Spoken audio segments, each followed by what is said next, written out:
앞서가는 마음이라고 하는 제목으로 베드로의 영성 심리에 대하여 말씀을 드리겠습니다. 베드로의 이름의 뜻은 바위라고 하는 뜻을 가지고 있습니다. 베드로는 어부였으나 부름을 받고 예수의 제자가 됩니다. 그리고 베드로는 예수 교회가 세워진 반석이다라고 하는 뜻도 가지고 있습니다.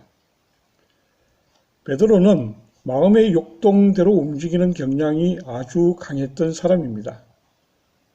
그리고 베드로는 사람을 낚는 어부가 되는 부르심에 그물을 버리고 적극 따르게 됩니다. 그리고 예수를 보고 물 위를 걸으려고 했었습니다. 예수님이 체포될 때에 어떤 사람의 귀를 잘라버리는 일도 일어납니다. 변화산에서 집을 짓고 살자고 적극적으로 말을 하는 사람이었습니다. 자, 첫 번째 심리 분석, 사람을 낚는 어부에 대하여 말씀을 드려보겠습니다. 베드로와 안드레는 형제였죠. 바다에서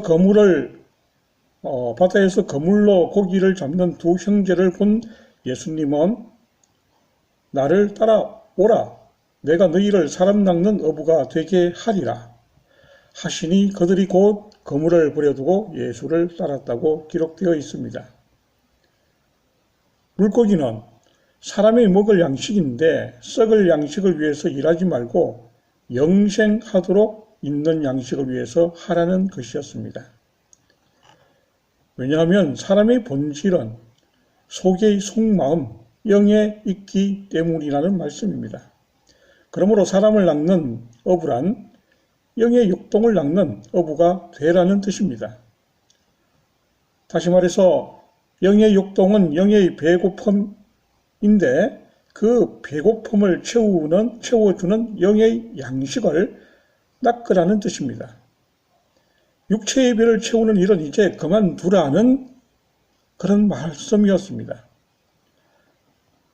마태복음 23장 33절 말씀에 보면 세상에서 가장 교활한 자들은 표면적으로는 영의 일을 하는 것처럼 보이는데 실제적으로는 육신의 배를 채우는 자들이다. 그래서 예수는 그들을 향해서 독사의 새끼라고 말씀하고 계십니다. 영의 욕동은 영원한 생명의 기쁨을 향한 배고픔을 이야기하고 있습니다. 이러한 배고픔이 채워지려면 영생의 양식이 필요합니다. 영생의 양식이란 십자가에 매달려 죽임당한 예수 그리스도의 살을 먹고 피를 마시는 것입니다.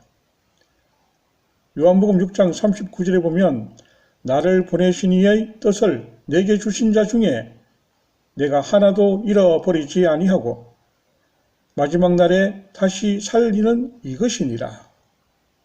이어서 6장 35절에 보면 나는 생명의 떡이니 내게 오는 자는 결코 줄이지 아니할 터이요 나를 믿는 자는 영원히 목마르지 아니하리라 라고 기록되어 있습니다.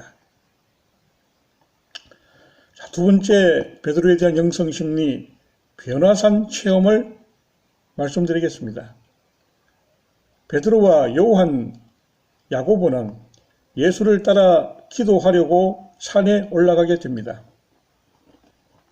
제자들은 기도하지 않고 깊이 졸다가 온전히 깨어나 보니 기도하시는 예수께서 얼굴 모습이 변화되고 그 옷이 휘어져 빛이 났으며 모세와 엘리야도 함께 있었습니다.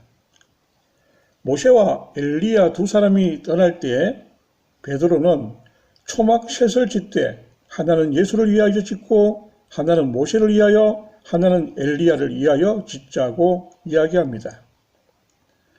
베드로는 너무 신나고 황홀한 경험 끝에 나온 말이었습니다. 여기에서 모세는 이집트 노예의 삶에서 벗어나게 한 해방의 인물입니다. 엘리야는 하늘로 올라간 인물입니다. 이들이 사라지고 예수만 남았는데 구름 속에서 소리가 났습니다. 너희는 그의 말을 들으라. 이것은 예수는 모세와 엘리야의 역할을 능가하는 권세자라는 사실을 나타내고 있는 것이었습니다. 다시 말해서 예수는 세상에 얽매여져 있는 인간들의 속의 속 마음, 영의 해방과 하늘 권세와의 연결을 모두 성취하는 인물이라고 이야기하고 있었던 것이죠. 세 번째는요, 천국 운동과 폭력에 대한 심리 분석입니다. 천국 운동은 영의 배고픔을 채우는 일입니다. 따라서 천국 운동은 모든 사람을 속의 속마음, 영이 배고픈 존재로 인정해야 합니다. 그런데 베드로는 천국 운동의 길에서 충동적으로 칼을 사용하게 됩니다. 이러한 베드로의 행동은 정의로운 것으로 여겨질 수도 있습니다. 그러나 예수는 베드로의 행동을 반대하셨습니다. 요한복음 18장 10절과 11절에 보면 시몬 베드로가 칼을 가졌는데 그것을 빼어 대제사장의 종을 쳐서 오른편 귀를 베어버리니 그 종의 이름은 말고라. 예수께서 베드로들어 이르시되 칼을 칼집에 꽂아라.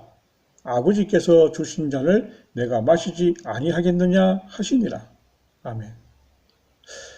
천국 운동에 폭력을 사용하지 말아야 하는 이유는 하나님이 계시하신 진리를 마치 모두 아는 척하면서 결과적으로 하나님을 이용하게 되는 오류를 범하게 될 수 있습니다. 비폭력은 이것들을 피하는 것이기 때문입니다. 로마서 11장 33절에 보면 하나님의 부유하심은 어찌 그리 크십니까? 하나님의 지혜와 지식은 어찌 그리 깊고 깊으십니까? 그 어느 누가 하나님의 판단을 헤아려 알 수 있으며 그 어느 누가 하나님의 길을 더듬어 찾아낼 수 있겠습니까? 아멘. 천국 운동에서 누가 선택되고 누가 선택되지 않았는지 판단하는 최후의 심판권을 위임받은 듯 행동하는 것은 하나님 앞에서 크게 잘못될 수 있게 됩니다. 요즘 그렇게 말씀하시는 분들이 많죠. 자, 사람은 자신 안에 있는 죄의 성량을 인식하지 못하는 경우가 많이 있습니다. 예컨대 오늘날 크게 충돌하는 만유구원론, 그리고 제한속죄론, 이것도 어느 편의 주장을 절대화하면서 상대편에게 폭력을 행사하게 됩니다. 율법과 복음의 충돌 시기에 율법주의자들이 범한 잘못을 반복하는 경우에 해당될 수가 있습니다. 십자가에 매달려 죽임당한 그리스도 예수의 구원 효력이 최종적으로 소수에게만 제한적으로 미치는지, 만일 만물에 미치는지에 대하여 다른 기회에 더 자세하게 이야기해 볼 수 있을 것입니다. 다만 영성심리 차원에서 속의 속마음인 영의 구원은 지금 당장 죽은 영이 회복되고 하늘마음과 연결되는 것이 더 중요합니다. 하늘마음은 영원한 현재이기 때문입니다. 네 번째, 반석에 대한 심리 분석을 해보겠습니다. 주는 그리스도이여 살아계신 하나님의 아들이시다 라는 고백이 무너지지 않는 바위처럼 여겨지므로 이것이 교회의 기초가 되었다는 주장이 있습니다. 그러나 이러한 고백의 마음은 곧 자리를 이탈하게 됩니다. 베드로는 예수가 십자가에 못 박혀 죽게 될 것이라고 말씀하시자 주여 그리하지 마옵소서라고 말합니다. 그러나 예수는 사탄아 내 뒤로 물러가라. 내가 하나님의 일을 생각지 아니하고 도리어 사람의 일을 생각하도다 라고 베드로를 꾸짖게 됩니다. 마음의 욕동을 사로잡는 권세는 뱀의 권세와 하늘 권세가 있습니다. 이것을 제대로 분별하는 은사가 필요한 것입니다. 로마서 12장 2절에 보면 너희는 이 세대를 본받지 말고 오직 마음을 새롭게 함으로 변화를 받아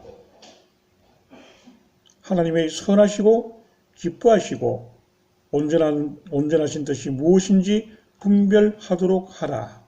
아멘. 베드로는 분별하기 전에 마음의 운동대로 욕동대로 움직이는 행동가였습니다. 중요한 것은 그 욕동이 하늘 권세에 사로잡히는 것입니다.